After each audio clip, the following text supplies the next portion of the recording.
Happy Sunday, everybody. How was Mr. Mann's last night? Did you guys? Sorry, I missed it. But I've heard those songs before. And I'm sure you have too. That's great. Everybody awake? Yeah. You are awake? I'm not awake. This is a recording. I'm on autopilot right now. But that's okay. That's all I got. That's it. There's just not a lot going on upstairs right now. Let's just do questions. How about that? Hi. Hi. I'd like to know if when you see the clothes they lay out at you at set, does that influence your interpretation in any way? And if you've ever made any suggestions to the wardrobe department yourself? Yes. I would say that you know, the costume certainly does factor into feeling a certain way. Like, you know, when I put Dean's boots on, for instance, I instantly kind of, now I feel like I'm ready to play Dean. And as far as suggestions, I mean, you see the show, the normal wardrobe is fairly simple for the guys. T-shirt, plaid shirt, jeans. Pretty easy. And occasionally suits, which are always really nicely pressed. Freshly dug out of a duffel bag in the trunk of the car. Amazingly non-wrinkle fabric. It's incredible. I would say that one of these suggestions that I had, and I regretted it, and now I'm happy that the regret has now gone away, and now I'm cool with it, was the gym teacher.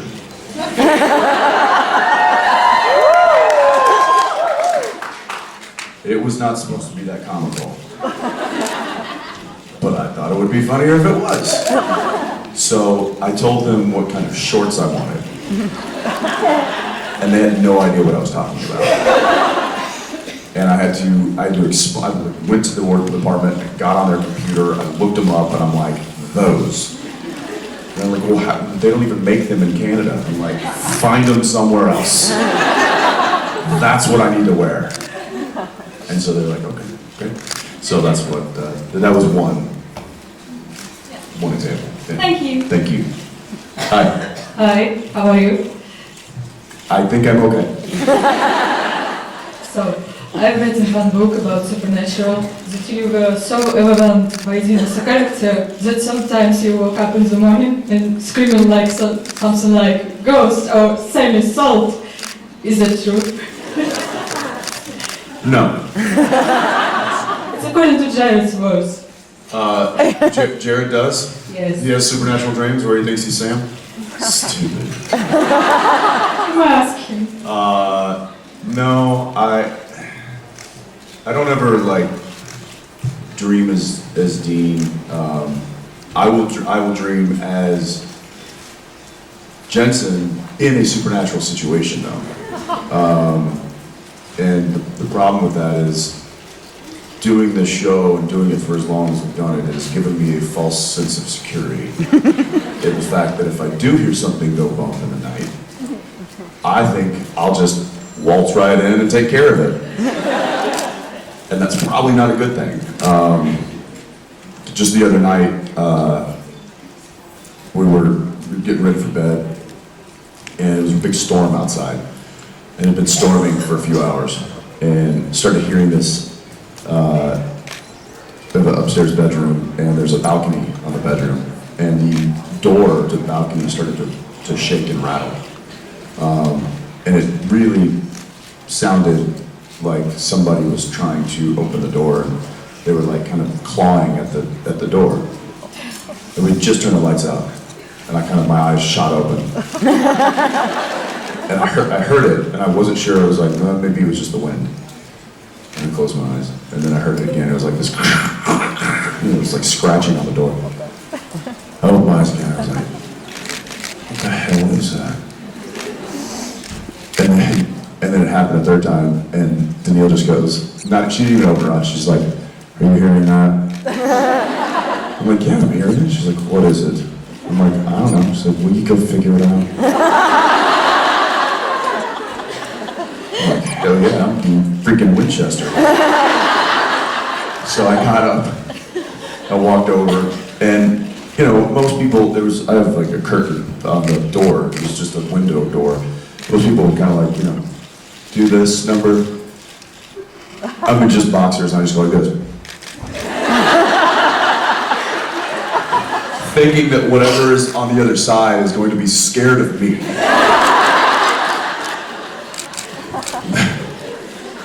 And what it was is, I guess earlier in the storm, before we'd gone upstairs and got ready for bed,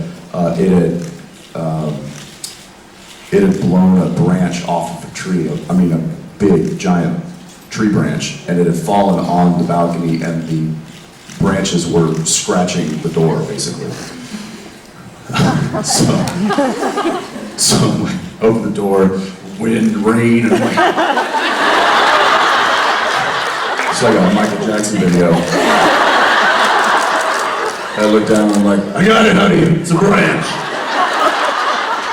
Take it out, walk, roll it around.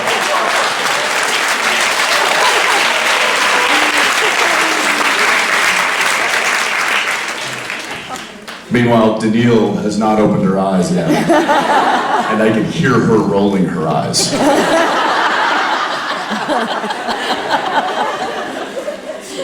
Dude, freaking Winchester. Show that tree branch. Thanks. Thank you. Yeah, hi. Hi, Jensen.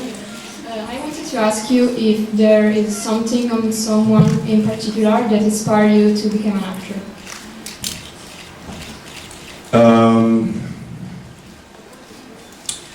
I guess my dad.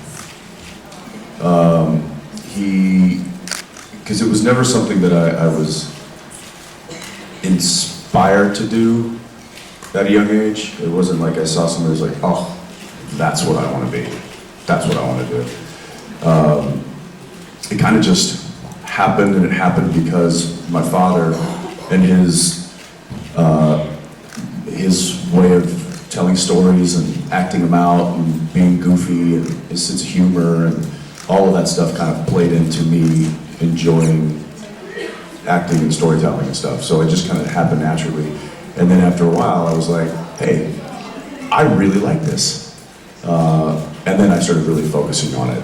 And I'm like, I might be able to actually do something with this. So then it became a focal point.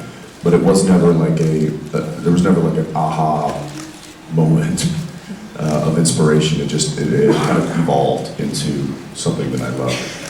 So. Thank you. Yeah, thanks. Hi. Hi. In the latest episodes, there's a couple of things that I'm not really happy about, and one of them is giving a lot of time to the secondary cast and cutting out the brothers. So I was wondering, is it the new showrunner influence, or and is it going to be continued in the coming up season? Yes. So that happens for a couple of reasons. One is they introduce these storylines early on, and when you get to the end of the season, you got to wrap up those storylines. You have to, you can't just leave all these questions out there like, well, whatever happened to Amara, or whatever happened to, Rowena when she went down and talked to Lucifer. Like those have to be kind of fleshed out, and so that because of that, Jared and Jensen get some time off, which is really nice, especially at the end of the season, because it's a long season, and it's like running a marathon. And by the end of it, we're pretty tired. So getting a few days off here and there are really nice, and I think it keeps us kind of refreshed and keeps us from burning out. So I think that they do that for both those reasons. One, they have to conclude those storylines, and two, they know that they can give us a little bit of a breather and let some of the other guys carry the load for a bit. That being said, that isn't always the case. It happened to be the case this past season. Where it's going to start in season 12, I'm not exactly sure, but I do know that that's, they usually stick pretty close to the brothers starting off. So, don't worry, we'll be back on screen. These first seasons, you know, like heaven, only you two. Yeah, don't tell anybody that. Okay, thank you. Thanks. Bye. Hello. So a friend of mine who didn't come sends her love to you. And then I wanted to ask, could you do an impression of Misha?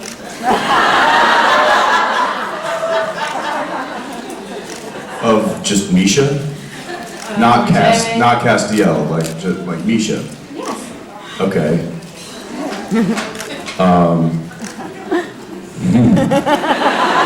So many ways to go here.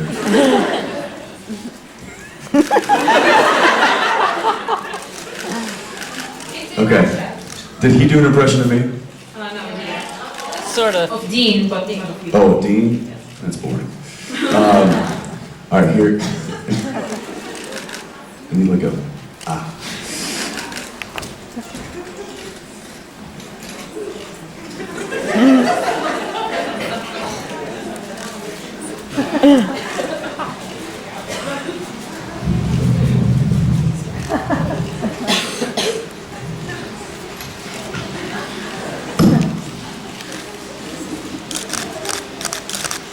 Hey guys, I got a great idea. Let's just bike our way to Rome. Come on, Phil. Anybody else? No, bitch, we're just gonna take a plane ride. Okay. This is a lot harder than I thought. In fact, you know, I'm just gonna call Danielle and have her send us a car. Okay, you can stop the wind machine.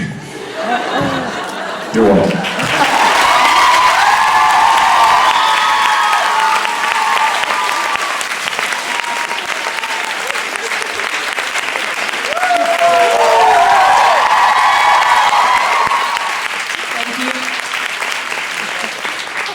I kept it clean, that's all I'm happy about. Hi. Hi, hello. First of all, the Argentina Supernatural Fan Club send the love. Sweet. And I want to thank you for creating one of the most amazing, complex, funny, and badass characters in TV, because it inspires us to be brave and kind, and your performance makes us believe and feel everything that happens to him. So, to the bottom of my heart, and every team fan in the world, thank you so much for Manchester and for you. Thank you. Very nice.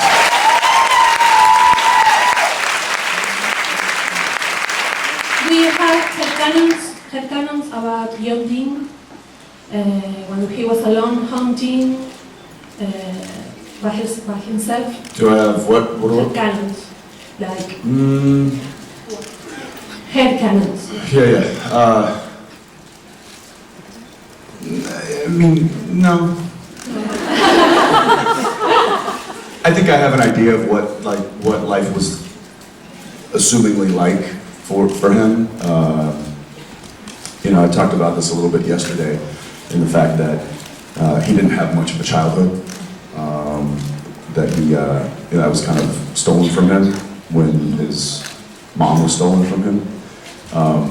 So I think it was all kind of very hard life lessons for Dean early on, and he had to grow up very quickly. And I think that really toughened him up and made him build up walls. So I think that's why you get those, you know, those kind of walled off emotions from Dean most of the time is because he had to learn to do that at a very early age. So yeah, that's what I think about when I think about where those kind of emotions come from is that's probably a derivative of something that happened back when he was, you know, 9, 10, 11 years old. So, yeah. Thank you. Thanks. Hi. Hi. So my question might be connected to what you've been saying. So the life that Dean has affected his self-worth issues in a big way, and I think many fans can relate to that in a personal way. So I was wondering, what do you think would it take for Dean to overcome those issues and maybe grow into a person that, I don't know, maybe loves and takes care of himself? Years of therapy.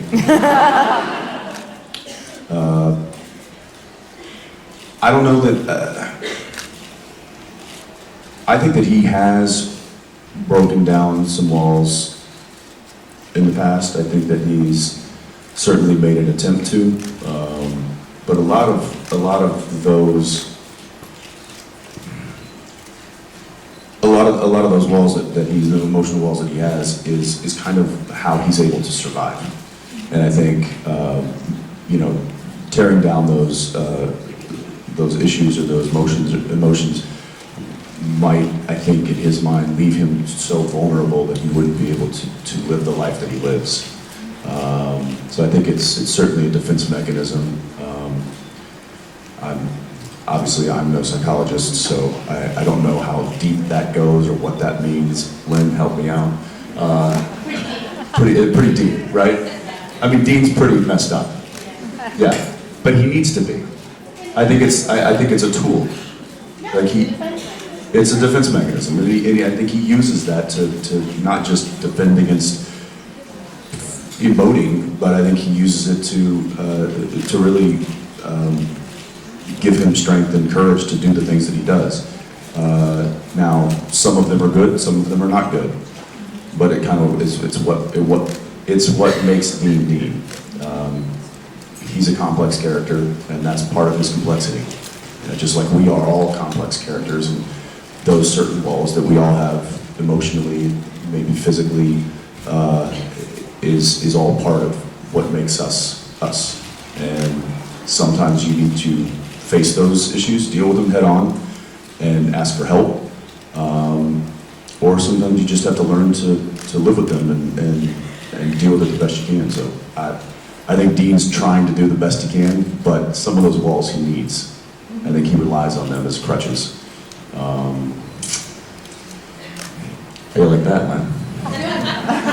Good job. Thanks. Thank you. Thank you. Hi. Hello. I'm a bit nervous right now. A lot of my friends live in America, sort of online friends. Mine too. And they're always talking about how you have a voice of an angel, and when you sing, especially when you sing certain songs. And I was wondering if you could help calm my nerves right now by singing us a song for us right now, please.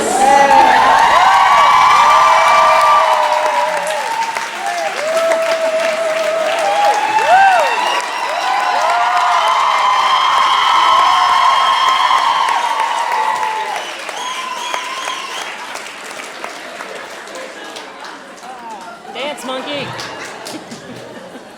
Thank you. You're welcome.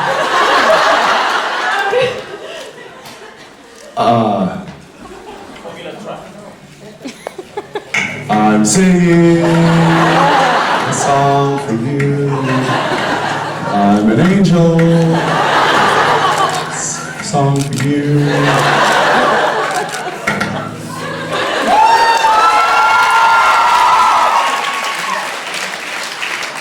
I missed my calling.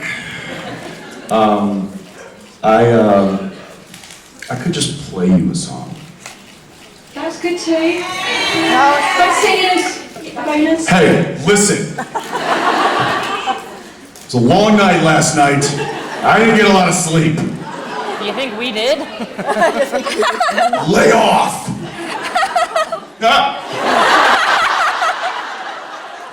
I always hoped I wouldn't react like that. I feel like a ninja. Out of nowhere. Well, how much time do we have left? How much time do we have left? Somebody say an hour? 20 minutes? Man, this is gonna eat up a lot of time. I don't really. Crap.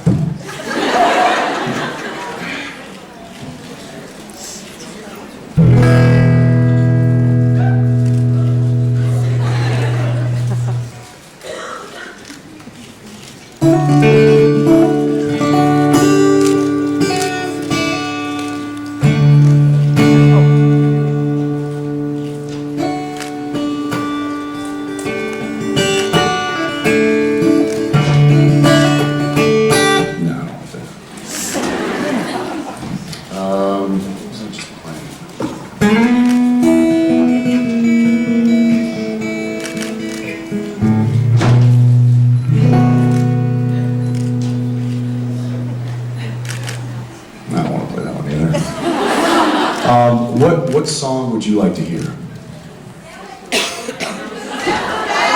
In the gutter. Wild Mountain Time? No, I don't want to play. In the gutter, the zebra. Is there, Cat. is there a capo anywhere?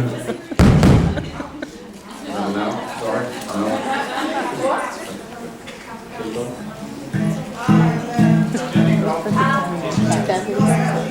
The Sound of Silence? I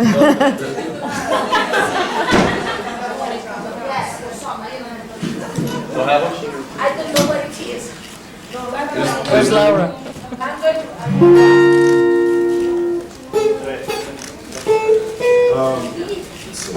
You can do this.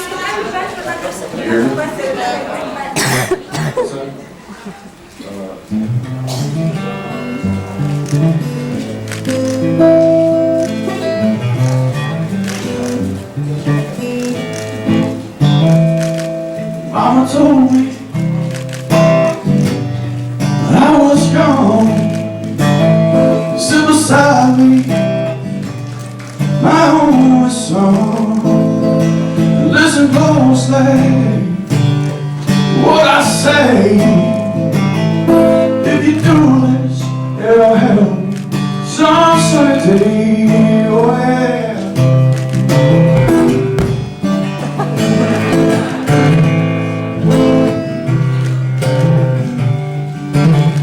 Just killing time. Oh,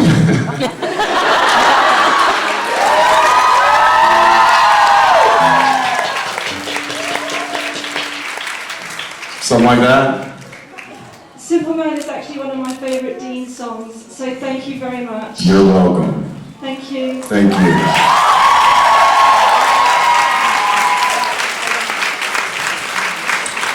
I'm just gonna stay like this because I'm too lazy to get up. Hi. Hi. You've been in a lot of countries and seen fans of different cultures. And my question is, what's the difference between fans or their behavior in different places?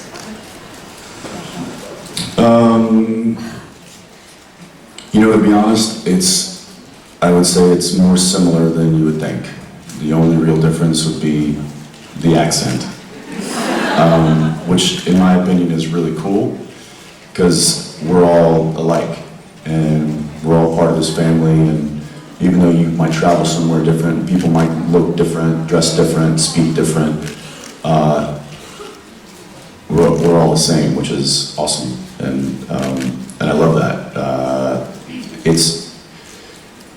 I love hearing the stories of, you know, a fan from Italy meeting a fan in the United States and connecting online and then showing up at a convention and becoming good friends, and that stuff's just really cool. And it's amazing that the show that we started filming ages ago can bring people together like that, can bring all of us together in this room today.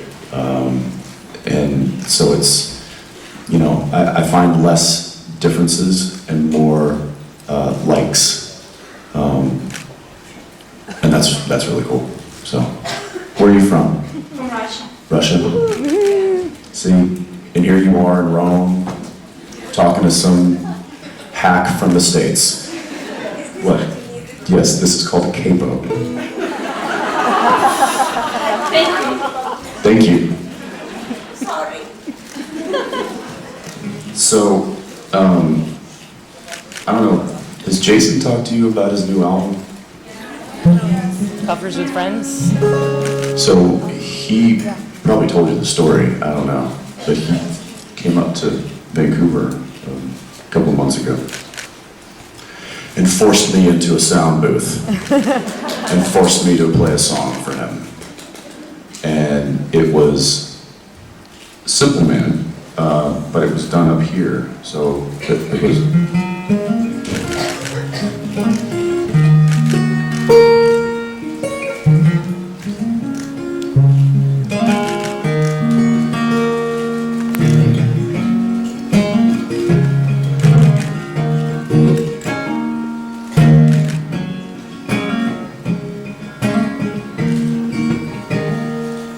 Mama told me when I was young, sit beside me, my only son.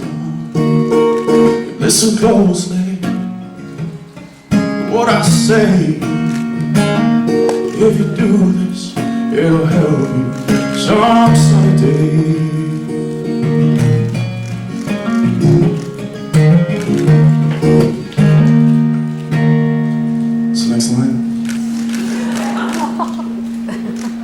Forget your lust, the rich man's gold.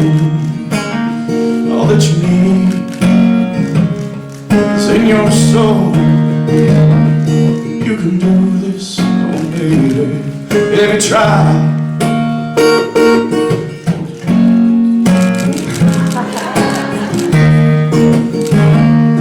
You can be a simple kind of man, be someone you love and understand.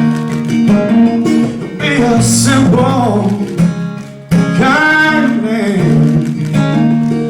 Would you do this for me, son, if you can?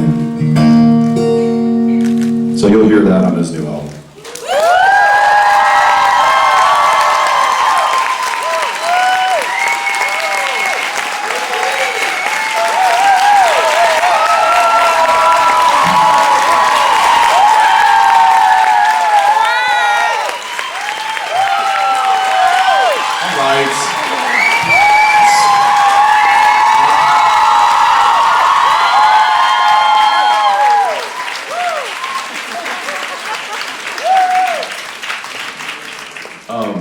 So the funny thing about that is, we were sitting. He came up and he was like, "Hey, listen, I want you to let's do a song together on the album." I was like, "All right." I'm sure he asked me after a few cocktails, and I was like, "Yeah, let's do that." Then, like 2 months later, he calls out, "All right, you ready to do that song?" Huh? What? I don't. What do you mean? What did you think about, what song you want to cover? I'm like, no. He's like, all right. I'm like, well, which one do you want? He's like, it's totally up to you. Whatever you want to do, let's do that. And I was like, all right. Well, I guess I'll think about it. He's like, all right, cool. I'll be up there in a couple of weeks. All right. So a couple of weeks goes by. I've been listening to the radio and trying to go through some of my old, iTunes library and trying to find something that I thought would be cool and be easy to do. Thinking the whole time that Jason was going to do most of the heavy lifting, I would just kind of maybe sing backup. So he shows up in Vancouver and he's like, all right, what are we doing? And I'm like, I don't know. I literally don't have any song. So for a whole day, we just sat there trying to figure out what we were going to do. And then at a certain point, I don't know why I put the stop the capo on the thing, and I just was like,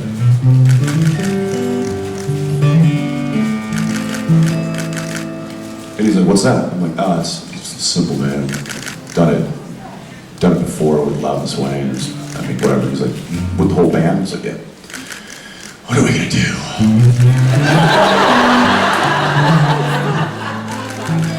And he's like, well, let me hear it. So I was like, Mama told me I was young. And he's like, that's it. Like, what do you mean? He's like, that right there, that's it. You and a guitar, sing that song the way you just did it. I was like, well, why didn't you just say so? We could have been done with this. So that's what we did. So anyway, I think it sounds cool. I haven't heard it. Jason hasn't. He's been probably auto-tuning the hell out of me. Hey, I don't pretend to be something I'm not, all right?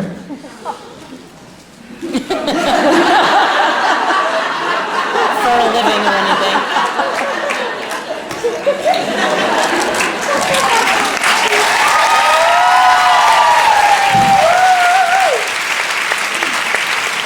I don't pretend to be something I'm not. Except every day. Yeah. Where were we? Did I kill enough time? Are we 5 minutes? 5 minutes, okay. Yes. Hi. Hi. My question is, we saw Dean in season 11 having, like, freaking out when he was, like, meeting his favorite wrestler, and then the scene where he was alone. So my question is, there's something or someone you're fan of that have you had this kind of behavior like Dean had? No. And if there was, I would never admit it. I will say that when seeing famous people, I generally try to avoid them. And not because it's like, ugh, but it's like, oh my God, there's Tom Hanks, I gotta go. I'm just gonna walk away. For some reason, it's always baffled me, the people that can walk up right up to me and ask for a picture, you know? Like, I don't know why, I'm like, I could never do that. It's great, I mean, I don't mind it happening to me, so it's fine, but I don't know why. I don't know why that is. It probably stems from the fact that I have met certain people who I admired, and they've kind of let me down. So I'm like, I would rather just think of, like, for instance, so one of my favorite artists right now is Sturgill Simpson, right? Some of you may have heard of him. I've seen him play live, I think 3 times this past year. I have no desire to meet the guy. Like, none. Like, if he came and walked up and was like, hey Jensen, I'm Sturgill, I'd be like, good to meet you, see ya. Because for some reason, like, I don't want his music anything to taint that. And, you know, he might be cool. He might be super cool and be great, but then his art would change for me. And so that's, I think, one of the reasons why I would never allow myself to be, oh my God, it's Sturgill Simpson, oh my God.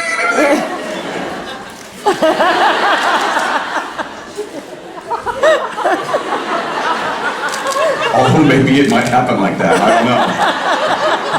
I might just, you know. Oh my God, it's Mark Shepard!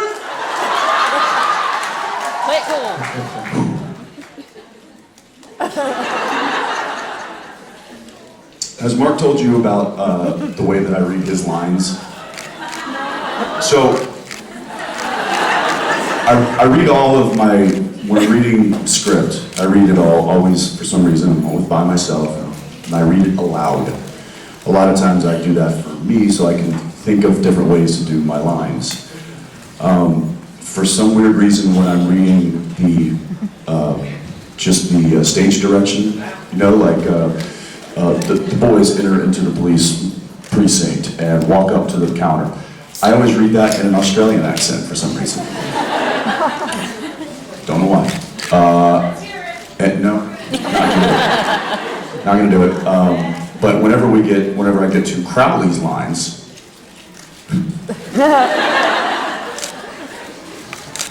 I don't know why. This is just how I hear it. Oh, hello, Dave.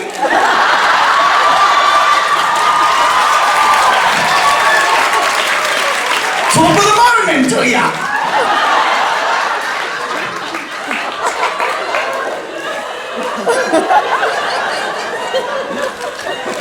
It's like this weird amalgamation of like a leprechaun meets Monty Python. That's just how he sounds in my head. And it's very entertaining. And I make myself laugh doing it. Thank you, Mr. Shepard, bringing me such joy. 7 years. 7 years it's been going on. 7 years? You don't say! Cheerio! I do add little like British, euphemisms into your line. Just pepper them in. Just a little there, little here. See?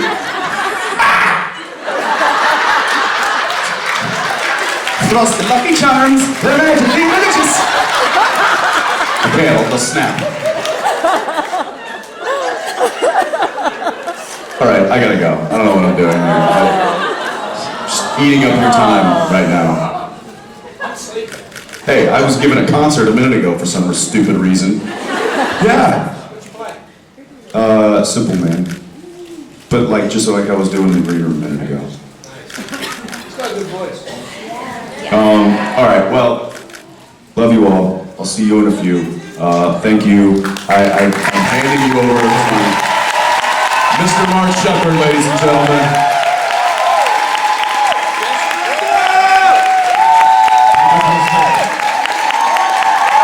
All right.